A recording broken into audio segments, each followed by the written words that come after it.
Photo editing programs allow for a lot of artistic control over your photos. We're going to take a look at applying filters and also pattern layers that you can adjust to create very artistic and interesting effects.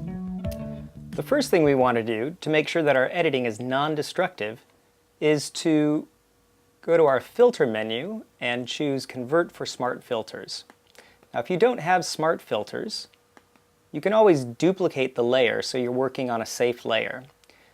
A little icon will show up in Photoshop that shows you that it's a smart layer filter. We have a lot of different filters we can choose from to create artistic effects. Let's take a look at Distort and Glass. For many of our filters, Photoshop will open up a filter menu, which will allow us to adjust our individual filter choice. And also, it gives us several other filters if we want to jump around and look at different effects.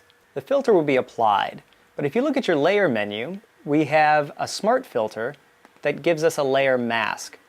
Because this is a layer mask, I can now paint out areas that I'd like to have without that effect. So in this case, the cable car and the street behind it and in front can be painted with a mask, and so the filter effect is kind of like a framing element for the cable car. Another interesting effect is applying a pattern fill. A pattern fill is here in our fill and adjustment layer in the bottom right corner with our menus. And at the very top, the top three are fill layers. We're going to choose pattern. There are many patterns to choose from. They pop out in this menu, and you can also get further patterns. I'm going to open up Artistic Surfaces. Append means add to those that are already there. Perhaps I'll choose a weave.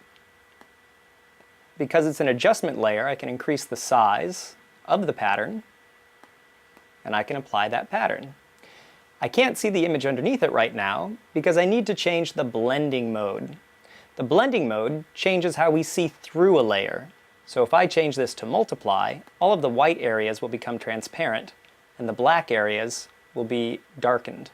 This is one of the ways that we can control our editing non-destructively to create interesting textural effects.